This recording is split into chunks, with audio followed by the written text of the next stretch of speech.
My boyfriend was out of town for 6 months. I found out I was 1 month pregnant. His mother seized the opportunity to make Ethan and me break off the engagement. You think you're good enough to walk through my front door? Got yourself an illegitimate child? Don't you dare show your face in public. I looked up slowly, meeting the eyes of the man sitting at the head of the table. He squeezed my fingers, leaned back in his chair lazily, and smiled faintly, his voice gentle, mine. Silence fell over the room. He repeated, "The child is mine." Ethan and I had an arranged engagement, but everyone knew he didn't care about me. Today was his birthday, and there was a wild party by the mansion pool. The laser lights hurt your eyes, and bikini-clad beauties leaned on him on either side. I put the red wine I'd just gotten from the wine cellar on the table in front of him. "Ethan, let's talk." He looked up, a smirk playing on his lips. "Say what you need to say right here." Seeing the people surrounding him, I felt a little awkward. Ethan sneered, pulled the beauty next to him closer by the waist, kissed her cheek, and said flippantly, "Sarah, trying to control me? I'm like this now, and I'll be like this after we get married. If you want to marry into the Anderson family, you'll have to put up with it." His friends nearby laughed too. "Sister-in-law, you gotta learn to look the other way. If Ethan gets mad and doesn't want you anymore, you won't have anyone to cry to." Ah, they misunderstood. I rushed forward a couple of steps and blurted out, "Ethan, I wanted to discuss breaking off the engagement." The words hit like a lightning bolt, stunning everyone. The DJ cautiously turned the music down a little. All sorts of eyes landed on me. At that moment, it suddenly didn't feel so hard to say. I said seriously, "Ethan, you don't like me anyway. Breaking off the engagement is best for everyone." He cut me off, frowning and pushing the two beauties next to him forward slightly. "Satisfied? If you're satisfied, stop being an eyesore here." I was getting angry. "Ethan, are you really clueless or just pretending? Can't we just part ways amicably?" He stood up abruptly, his tone mocking. "Sarah, you think you're worthy of finding happiness after breaking off the engagement?" My nose stung. He stared at me for a couple of seconds, took off his wristwatch, swung his arm, and threw it into the pool, smiling nastily. "Go get it, and I'll think about it." I stayed silent. Ethan knew I was afraid of water.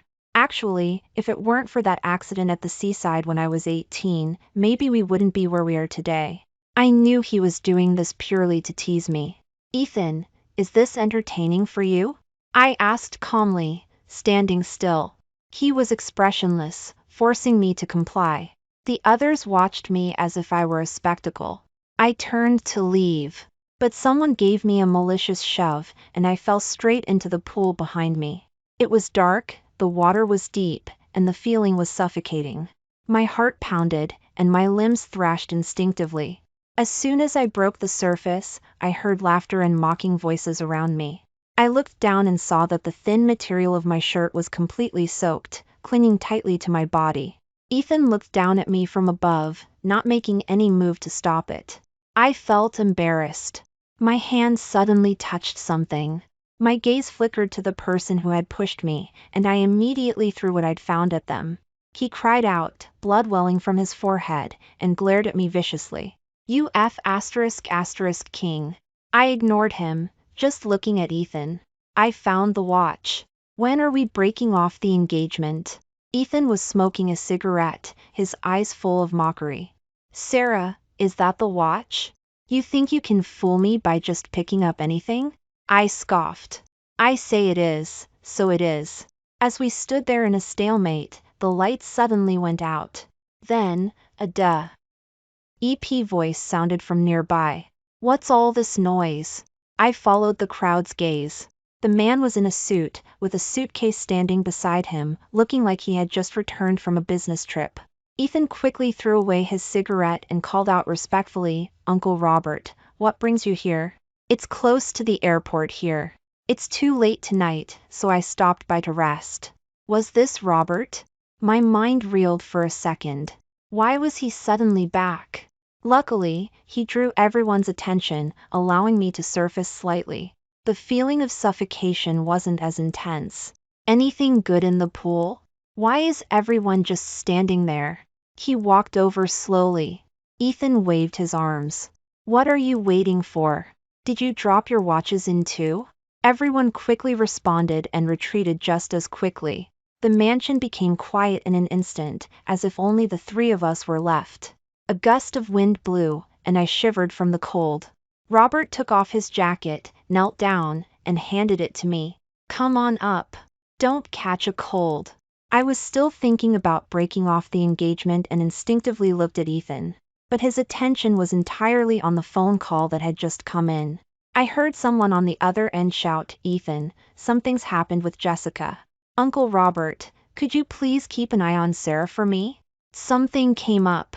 Ethan seemed genuinely urgent and left without looking back. I suddenly felt discouraged. Today was another wasted effort. Emotions welled up inexplicably, and I lowered my head, shedding a couple of tears. He's already gone.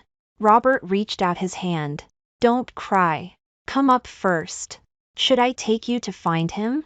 No need. I'll get up myself. I grabbed the stair railing and started to climb. But I stepped on something and slipped, my body suddenly falling backward.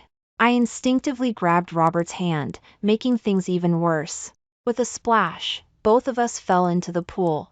A short scream escaped my throat, and my arms and legs wrapped around Robert. I could distinctly feel his body stiffen for a moment, then he patted my back. Don't be afraid. At that moment, an inappropriate thought suddenly flashed through my mind. He's so tall, even taller than Ethan. He carried me up.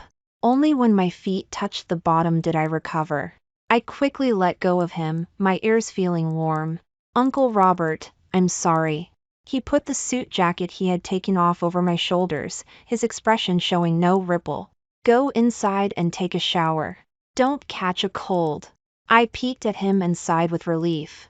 Oh well, it was nothing really, right? As the hot water poured over my head, I suddenly realized. My clothes were all wet. What was I going to wear afterward? After much deliberation, I wrapped myself in a bath towel and went out. I opened the closet in the room, only to find it empty. This mansion had been abandoned for a long time.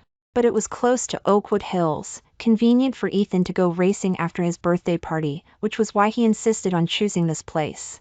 I cursed him silently a couple of times. When would he stop messing things up for me?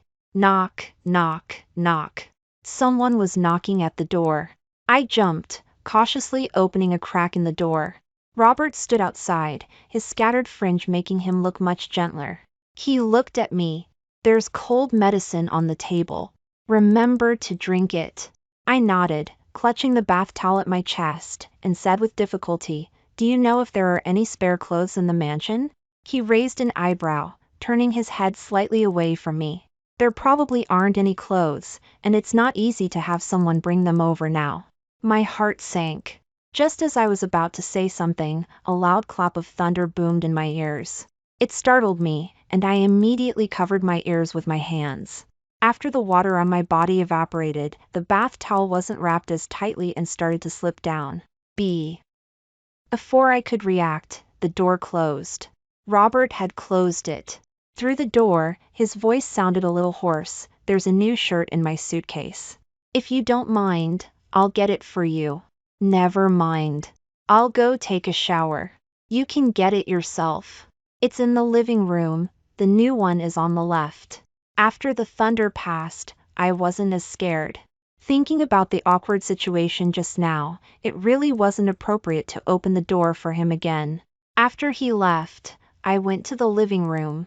Outside the floor-to-ceiling window, rain poured down. The rumors were indeed untrustworthy.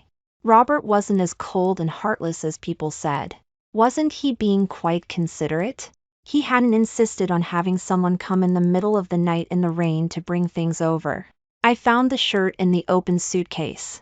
I had changed for a while, and the water had boiled by the time he came out of the room. Hearing footsteps behind me, I suddenly felt a little nervous. Earlier, I thought the shirt was long enough. Now I felt it wasn't long enough, only covering my upper thighs. I bit my lip, turning around pretending to be calm, and brought the water to him. Uncle Robert, would you like some? He took it, his expression seemed a little off. My heart skipped a beat.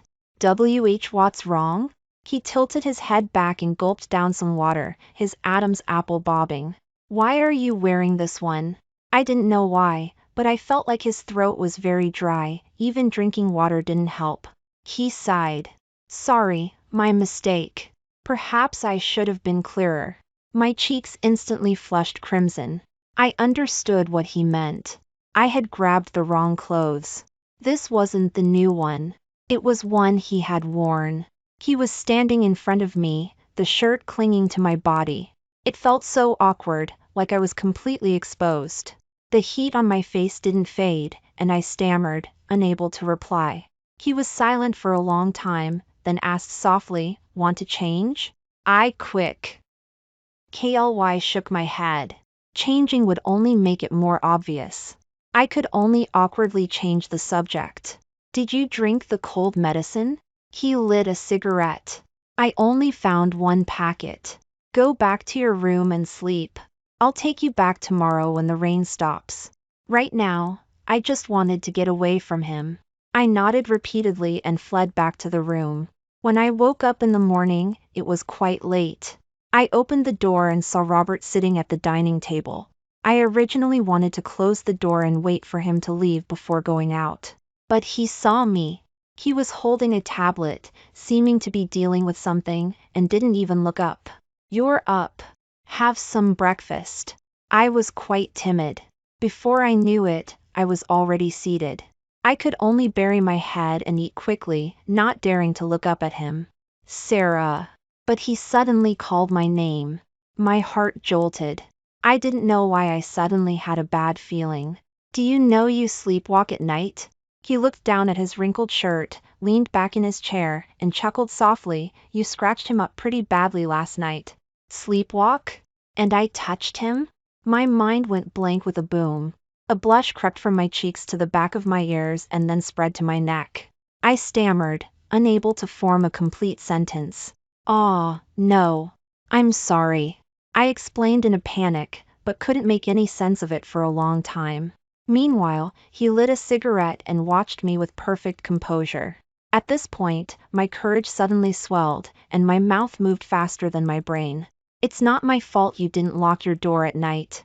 Otherwise, I wouldn't have been able to get into your room, and who sleeps without taking off their clothes anyway? I stared into his eyes, my voice getting softer and softer. Why would I lock my door? I'm a grown man. He raised an eyebrow, his tone teasing. Take off my clothes? Did you want to touch something else? I deflated. That's not what I meant. He didn't say anything either, just watched me quietly through the cigarette smoke. I felt uneasy and tentatively said, "How about I replace it for you?" He smiled. Just one? But if I had to pay for 2 of his shirts, I'd be in debt, and that shirt could still be worn. Uncle Robert, I only wore that shirt for a little while yesterday. I took it off as soon as I got back to the room. It's not wrinkled at all. How about you just wear that one? Because I'm really quite poor. My head got hot, and the words just came out. His movements froze for a moment. He looked at me and said, Are you sure? I stood my ground and met his gaze, forcing myself. Why, yes. I'm sure. I'll go get it for you right now. I fled in a panic. When I got to the second floor, I asked, "Should I bring it to your room?" I avoided his upward gaze and heard him say, "Okay, I'll be up in a moment." After taking the clothes to his room, I couldn't help but look around a bit more. The layout and furnishings were different from my room, but I had no memory of it at all. Why did I sleepwalk here? What did I even do to get his shirt so wrinkled? Feeling a little guilty, I didn't dare to stay at the crime scene and quickly went out to tell him to change. He changed clothes, came downstairs, and picked up his car keys. Let's go. I'll take you back to school. I glanced at him. His shirt and suit were crisp and neat. Following behind him, I thought I smelled the scent of the shower gel I used last night. After getting in the car, I lowered my head to fasten my seatbelt, feeling a little embarrassed to look at him. Hiss. He suddenly stopped the movement of starting the engine. I instinctively looked over, only to meet his eyes directly. My heart thumped rapidly. He frowned, turned his head, and unbuttoned 2 buttons of his shirt. There were 2 red marks on his collarbone, still oozing a little blood. My heart leaped in surprise. Ah, did I scratch him? He took 2 tissues and wiped them. Then he looked down at me, his tone a little helpless. What were you doing? I didn't understand why he was asking that. I was scratching like a cat. He said lightly, you were really going at it last night, pinning me down and scratching like that. I took a deep breath and said meekly, Uncle Robert, I'm sorry. Looking at the glaring red marks, I felt increasingly guilty. How about I apply some medicine for you? It's fine. I'll do it myself. The medicine is in the glove compartment. He said it calmly. I lowered my head to find the item and quickly handed it to him. Robert is tall and broad, and the car's interior was cramped. He had to pull his collar and lean his head down to apply the medicine, which was very inconvenient. He missed several times. He frowned, seeming to be in pain. Seeing this made me anxious, and I leaned over directly. Let me help you. He looked at me deeply and said after a long pause, okay. My fingertips, stained with white cream, slowly reached forward, touching his skin, rubbing gently. His body temperature was so high. Are all men like this? I was a little lost in thought.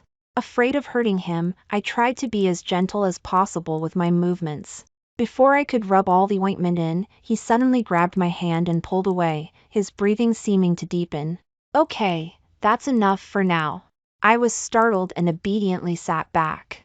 He sat still for a moment, rubbed his temples, then adjusted his posture before starting the car. Midway through the drive, he said abruptly, next time, don't just apply medicine for people randomly. But I was trying to help him. How did I end up getting lectured instead? When the car was close to the school, I suddenly remembered I didn't have his contact information. Uncle Robert, how should I give you the money?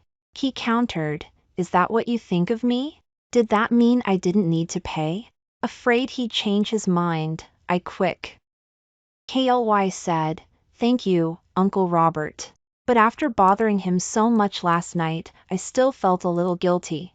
When I was applying the medicine just now, I saw faint dark circles under his eyes up close, as if he hadn't slept all night.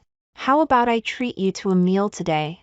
I clutched my wallet and added, our school cafeteria is famous for being delicious. He glanced at his wristwatch and thought for a moment. I just got back to the country today and don't have time. Maybe next time. Next time? Could I still take him to the cafeteria next time? Seeing that I hadn't spoken, he turned to look at me. Are you mad? I waved my hands repeatedly. No, I was just thinking about where to treat you next time. Heh, little girl. He chuckled softly. All right, text me the location on message once you've decided. He threw his phone over with one hand on the steering wheel.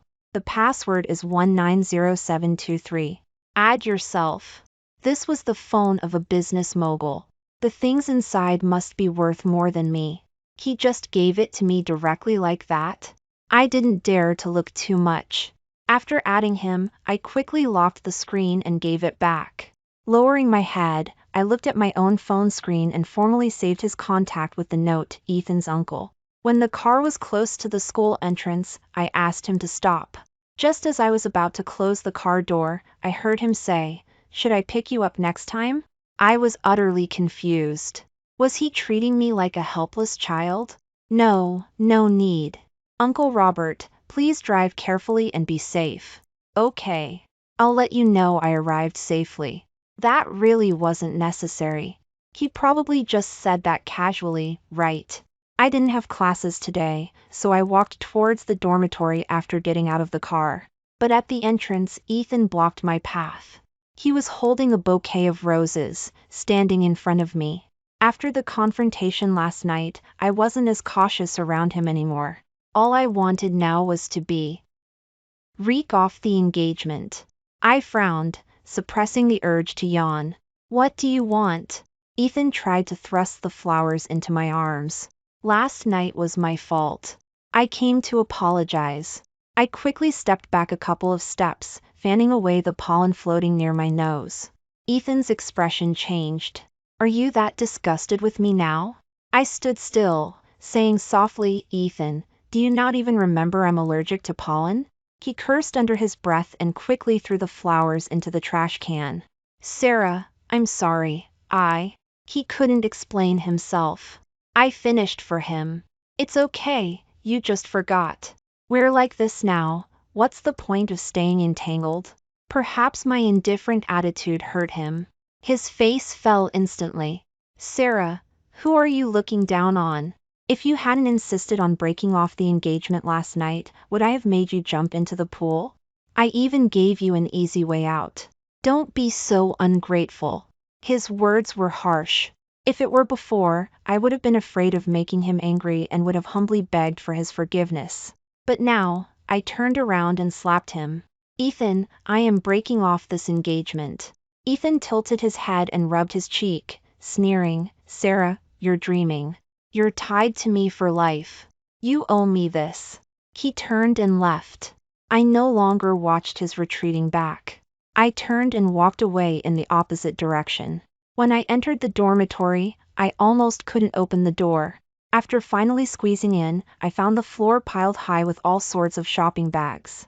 A woman's voice inside spoke dramatically, telling stories to someone. Seeing me enter, my stepsister, Jessica, pretended to be surprised. Sister, why are you just getting back? Didn't Ethan invite you to his birthday party yesterday? She paused, frowning in thought, and then winked at me. Oh, how forgetful of me. I completely forgot that Ethan had to come back because I called him halfway through the party. Esther, I'm sorry. My heart hurt so badly last night, I was really scared, so I called Ethan. Who knew he'd be so anxious? He rushed back as soon as he got the call. His friends said you were still soaking in the water then. Ethan really is something. What if you catch a cold, sister? I grabbed some clothes and went to take a shower, pretending not to hear her. When I came out after my shower, she suddenly shrieked, startling me. Oh my, sister, what are you wearing? Is the refugee chic look in style now? She covered her mouth, giggling, and looked around. Ethan bought too many things. I can't wear it all. Sister, why don't you pick one? If you wear that outfit out, people will think our Jiang family is so poor. I couldn't stand it anymore. Do you think Ethan bought these clothes for you? No, he bought them for me to see. Jessica's face instantly turned pale. I twisted the knife. Yes, you guessed it right. Ethan is using you to provoke me. Just now, he was even holding roses and begging me to forgive him. But I didn't agree. She gritted her teeth. What are you talking about? Thinking of something, her sense of superiority returned. Dad wants you to attend his birthday party next month. I didn't even look up. I'm not going. Her eyes gleamed with malice. I heard Auntie's condition has gotten worse, and the medical expenses will double. I clenched my fists, then released them, looking at her. Fine, I'll go. She became even more smug. I lowered my head, aiming for the orange shopping bag on the floor, and picked it up. I'll take this one. Her face changed again, and she almost lunged at me. What are you doing?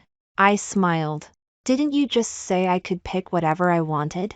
Why are you being stingy now? She almost slammed the table, forcing a smile. Sister isn't like me, growing up seeing these things. If you want to broaden your horizons, take it. That's true. You probably can't buy this bag even with money. I held the bag up and shook it in front of her, then quickly left. If I had been any slower, I was afraid she would shamelessly snatch it back. I went straight to the second-hand bag market after leaving school and easily got 300,000 yuan. Jessica was so angry she went home. My other roommates weren't around either. I had a few quiet days. Until I ran into Ethan in a public lecture. When the class bell rang, I didn't follow him out like usual, asking how he was. But this time, it was him who chased after me. He patted me on the shoulder. I turned around, my face expressionless, to look at him. Ethan immediately started with accusations. Sarah, you're such a troublemaker. I glared at him. What do you mean? He held out his hand. This is your lip balm, right? You left it in my Uncle Robert's front passenger seat. My uncle's blind date got into a fight with him on the road because of this, almost got into a car accident, and they still haven't made up. This girl is very suitable for Uncle Robert. Even though they only met a few days ago, they know each other well, and their families are already urging them to get married. My first reaction was that he was lying, but looking closely, it did seem to be my lip balm. My heart sank. His blind date was angry because of me? He had helped me so much, I couldn't screw him over like this. I took back the lip balm and turned to leave, not paying any attention to Ethan. When I got to the school gate, I started messaging Robert. Uncle Robert, what's your girlfriend's phone number? He replied almost instantly. What girlfriend? I clutched my phone. Did you guys fight that badly? He didn't even want to admit it. Uncle Robert, please give me her address. I'll go explain myself. Calling might make the girl think I was being provocative. It was better to be sincere about something like this. You insist on coming? He asked. I was a bit speechless. Could he really get her forgiveness with this attitude? Don't say things you don't mean out of anger. You have to coax girls. I watched the typing bubble flash on and off in the chat box. Finally, a string of addresses arrived. He said, come if you want. No one's here now. The password is the same as my phone password. You can just go in. I took a taxi to that estate. That house was indeed empty. I didn't enter directly using the password, that felt too impolite. I waited until evening. The clouds in the sky grew thick, looking like it was about to rain. I quickly called a car, but the app showed no available drivers nearby. This neighborhood was chosen for its peace and quiet, which meant it was actually very remote. The downpour came quickly, heavy rain pouring down in an instant. I looked around, searching for a place to shelter from the rain. A few car horns sounded from not far away. My eyes were dazzled by the headlights. The Maybach stopped steadily in front of me. A car door opened. I touched the rainwater on my face. Before I could fully see the figure in front of me, his suit jacket was placed over my head. A steady woody scent filled the air. I instinctively held my breath. Was it Robert? He put his arm around my shoulder and quickly walked towards the mansion. Why didn't you go inside? In the wind and rain, his voice sounded unusually cold. I was afraid your girlfriend would get even angrier. I struggled out of his coat and ran into the house. I looked inside from the foyer. Where's your girlfriend? What girlfriend? He rubbed his temple, sounding a little helpless. The one you were introduced to. Weren't you already talking about getting married? He stood in the foyer unbuttoning his cuffs. Is this how you usually spread rumors about me? Why don't you throw in something true too? Otherwise, it sounds too fake. The mansion looked empty, as if no second person lived there. So this blind date really didn't exist? Then why? Oh, you asked me to come? I was a little confused. Wanted to see how you spread rumors about me, he circled back, and then clarify the facts. Knowing I was in the wrong, my gaze drifted. Ethan told me all of this. I was afraid of ruining your chance at happiness, so I specifically came to explain, who knew it was a misunderstanding. He leaned against the wall and lit a cigarette. His tie seemed too tight, making him pull at it a couple of times. The blind date was real, but I declined. It was just my family's wishful thinking. I lent my car to someone a while ago. They didn't see me. Oh, I see. I stood awkwardly. Want me to make you some hangover remedy? He said. Me? Getting closer, I smelled a faint scent of alcohol on him. He seemed to have just returned from a work dinner. He looked at me with amusement, thinking I wasn't willing. Little girls really don't want to lose out on anything. How about you treat it as buying me dinner? I couldn't refuse this time and went to the kitchen to make the soup. He called out to me again. Take a shower first. Don't get sick. Second floor, second room on the right. There are clothes for you. On the right. I stopped, remembering the embarrassing incident from last time. He paused, remembered too, and chuckled softly. Almost forgot, you get confused easily. Come up with me, I'll show you. He pushed open the door and pointed to the closet. You can wear any of the clothes in there. I opened the closet and looked. It was called a closet, but it was actually a small walk-in closet.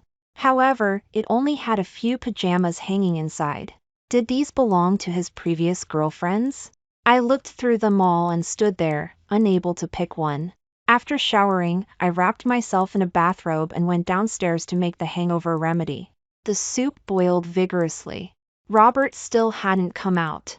I had heard news stories about drunk people drowning while taking baths. My heart said. He should have a bathtub in his bedroom. It was better to be safe than sorry with something like this. I took the hangover remedy and knocked on his door. No one answered. I grew more anxious, knocking and pressing my ear to the door, listening for movement inside. But it was completely silent inside. After hesitating for a while, I decided to go in. If something really happened, hesitating any longer would be too late. I turned the doorknob downwards and pushed inwards. Someone inside simultaneously pulled the door open with force. Soup. I leaned forward, stumbling inside, letting out a short scream. The soup in my hand spilled all over my feet. That wasn't the most important thing. I looked down at the abs right in front of my eyes. And above was another red mark I had scratched in my panic. I really wanted to disappear into a hole. Uncle Robert, I'm so sorry. I just kept my head down and tried to hide behind the door. 1 step, 2 steps, 3 steps. I was almost out of the room, but my body was suddenly lifted into the air. Robert looked down at me, bouncing me slightly in his arms. Stay put. My bathrobe. I quickly clutched the tie around my waist. He placed me on the sink. He rummaged through the cabinet nearby and found a tube of burn ointment. Uncle Robert, it's not that serious. I tried to pull my feet back. The soup wasn't very hot when I brought it up. I wasn't stupid. He knelt down in front of me, holding my ankle. The cool ointment was applied to the top of my foot. My toes twitched uncontrollably. He looked at the red area and asked softly, "Does it hurt?" No, Uncle Robert, I'm really completely fine. A thin layer of sweat appeared on my forehead. I reached up and wiped it away. Are you hot? He frowned. Didn't you like any of those pajamas? Why are you covered in a bathrobe? Your girlfriends were quite sexy. Their pajamas aren't really suitable for me. There are no women here. He said in a low voice. The clothes are all new. New?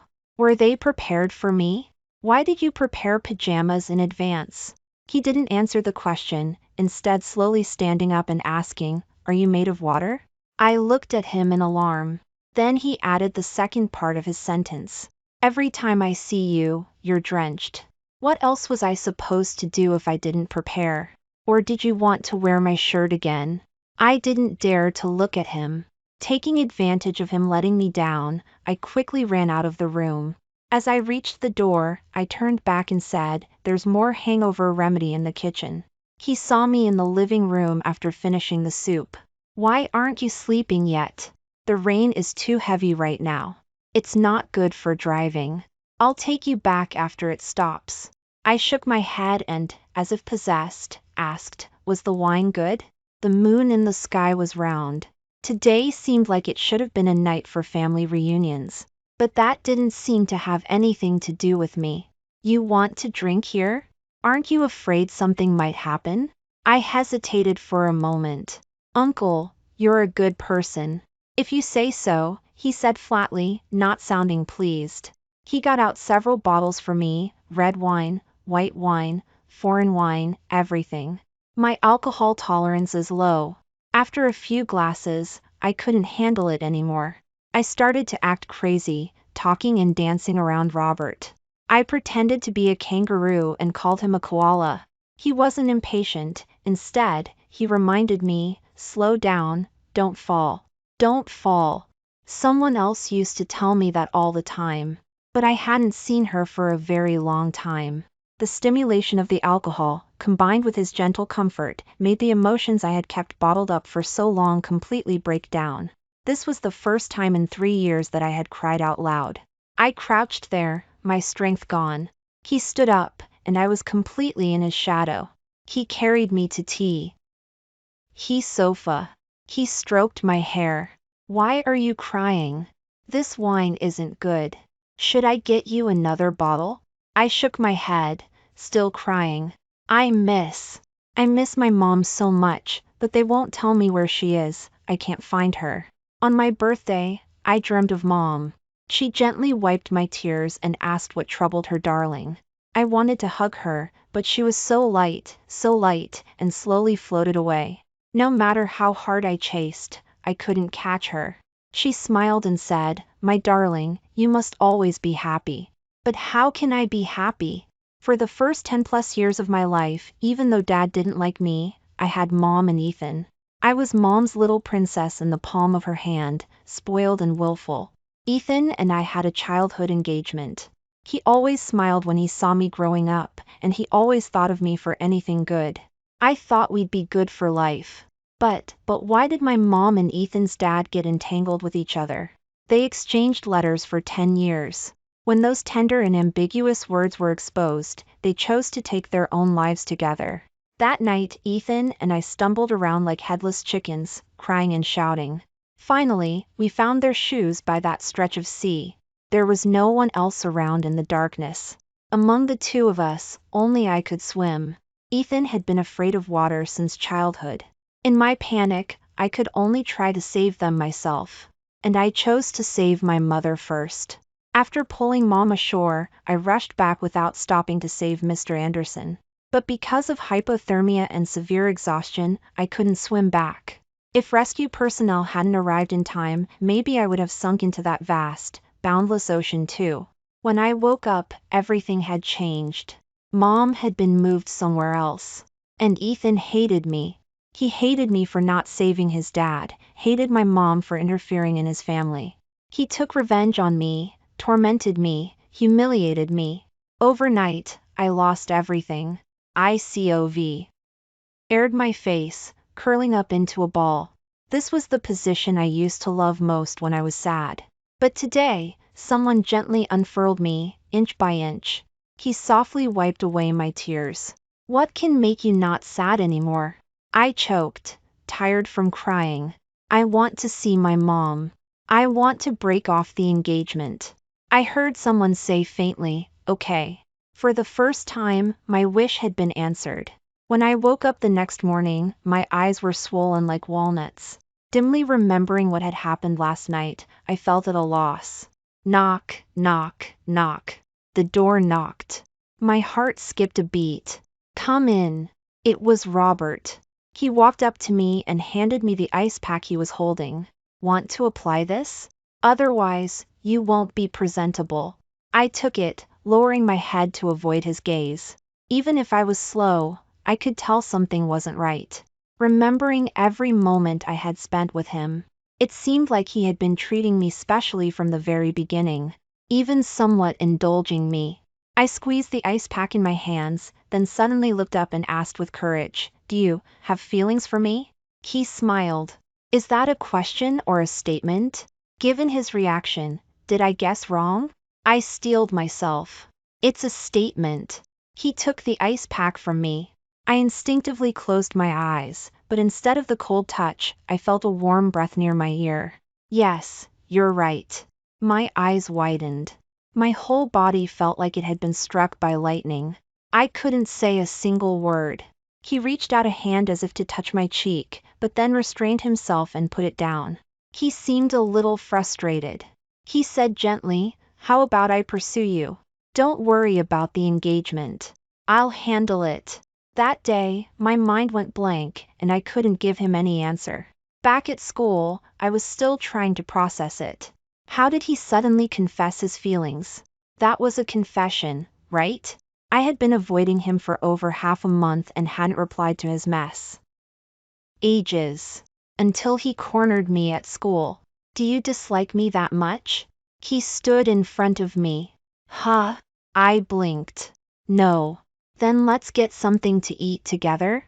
He opened the car door, and I gritted my teeth and got in. From that day on, we were inseparable. We were together for almost every meal, and he even wanted to take me to his company. Maybe it was because I had spent too much time with him, but I felt like I hadn't seen Ethan in ages. I just casually chatted with him about it. He smiled wryly, pressing the point. What, you miss him? I was speechless. Of course not. I just found it strange. He turned the steering wheel. I sent him somewhere else for training a while ago. He won't be back anytime soon. What did Grandpa say? He's too stubborn and still won't give up on making me marry Ethan? I suddenly remembered this. I'm talking to the old man about it, he said, smiling slowly at me. Don't worry, I'm more anxious than you are. Me? I really didn't know what to say. That Saturday, I took a taxi to my dad's birthday dinner. Only after getting into the taxi did I remember I needed to text Robert to tell him I couldn't have lunch with him. He didn't reply. Maybe he was busy. When I arrived at the hotel, I went straight to the lounge. He definitely asked me to come because he had something to discuss. Once that was clear, there was no need to waste time there. Pushing open the door, I saw his family of 3 happily talking about something. Seeing me enter, their expressions became false and ridiculous. My dad sat in a chair and said, I called you here today to discuss something. I nodded. Go ahead. You will give your engagement to Ethan to Jessica. His tone was a command. Jessica was afraid I wouldn't agree, so she threatened me, Sister, be sensible. Auntie can't live without her medicine. I chuckled. Of course, that's fine. As long as you can convince Ethan and Grandpa, after all, they're the ones who insist on me. Suddenly, I felt something was wrong. Given Jessica's temper, she should have been unable to control her expression if I spoke to her like that. But today, she gave a saccharine smile. Thank you, sister. My body stiffened.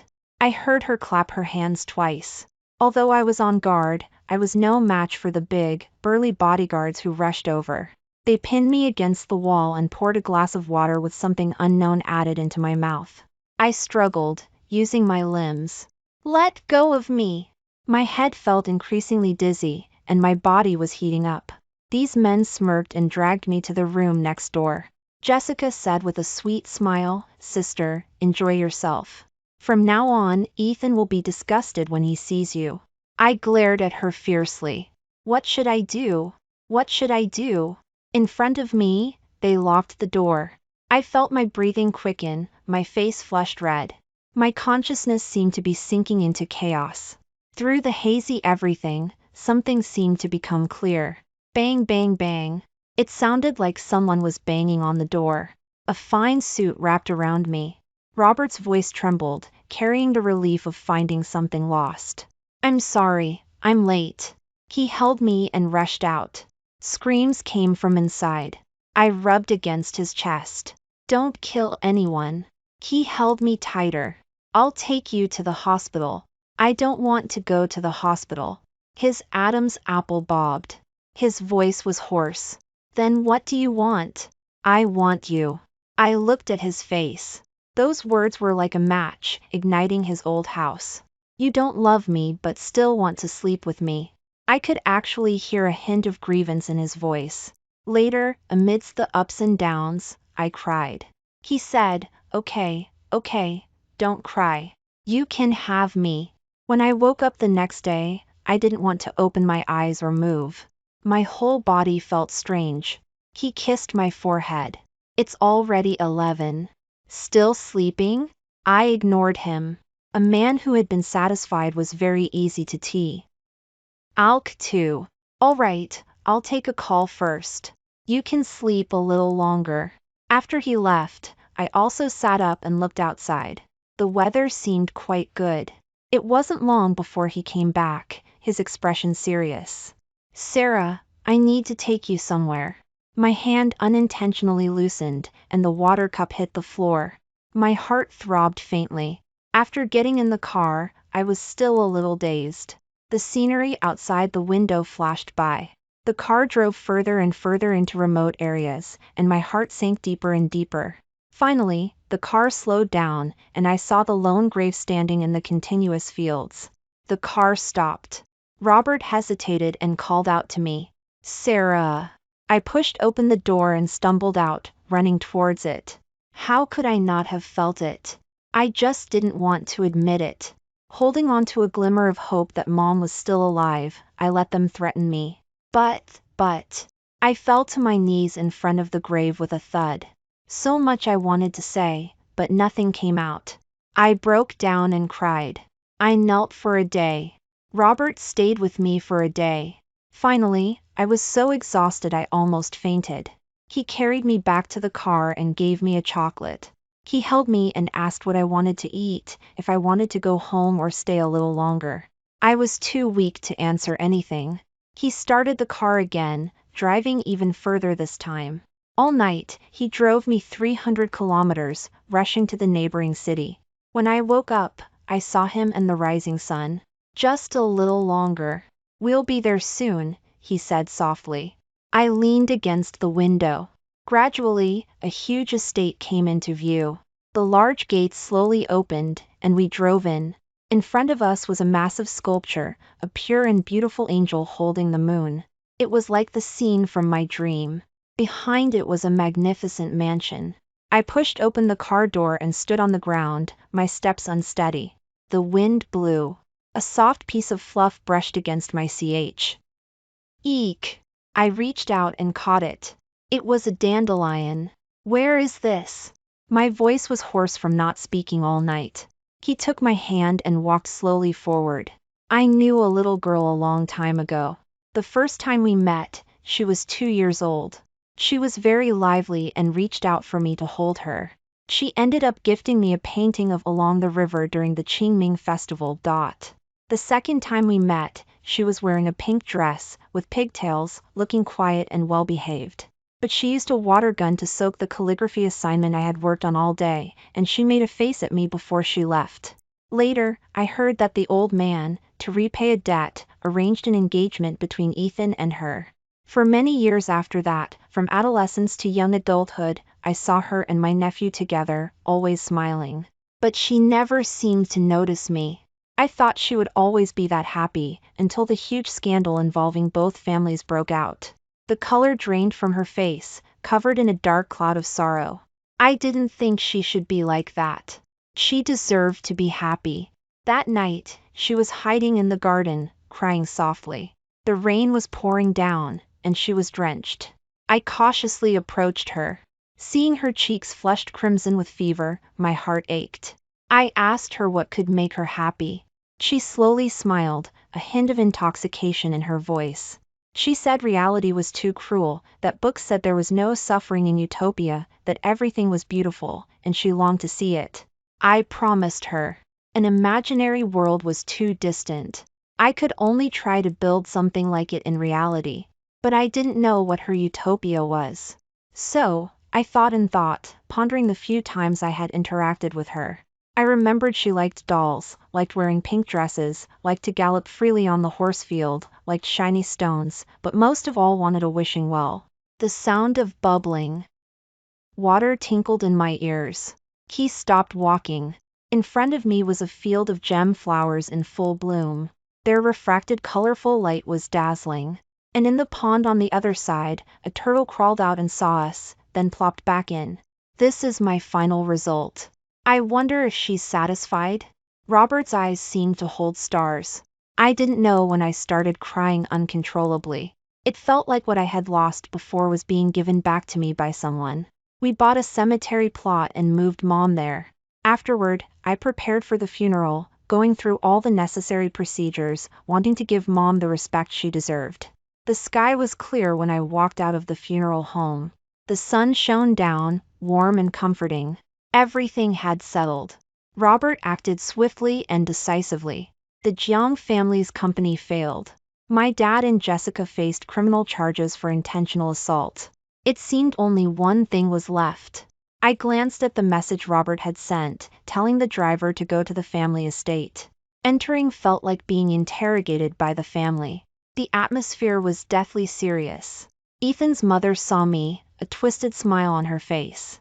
She turned to Grandpa and said, "Dad, you probably don't know this, but Sarah is pregnant. Guess how far along she is?" 3 weeks! Ethan was out of town for 6 months, and she's 3 weeks pregnant. Does she think she's worthy of walking through our family's door? If you ask me, someone who's pregnant with an illegitimate child shouldn't show her face in public, to avoid disgracing us. I looked up slowly, meeting the eyes of the man sitting at the head of the table.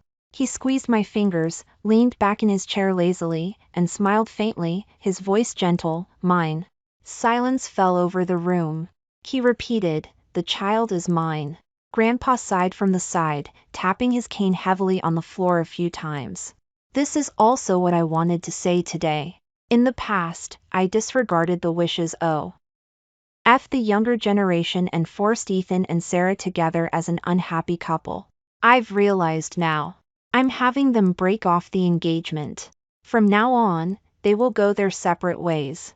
Robert and Sarah are mutually in love. They will get married soon. Grandpa leaned on his cane and walked over to Ethan's mother, his body becoming more stooped. Ethan's mother, "I'm sorry to you too for these past few years." The tears she had held back for years finally burst forth. Robert led me to his room. He gently sat me down on a chair, his voice trembling. "The baby. I'm sorry. I hadn't been feeling well the past few days, so I went to the hospital this morning for a checkup. Who knew it was because of this?" He knelt down on both knees, holding my hands. "I'm sorry. It was my oversight. You're still young. If you don't want it, we can wait. Or if you want to be Dink, I'll be with you." I placed my hands on my lower abdomen. "Actually, I don't have many family members. She's one of them too." I asked, "So, from now on, our lives together?" His voice was a little hoarse. "Yes." I smiled, looking at the man before me. "My husband, my dream maker."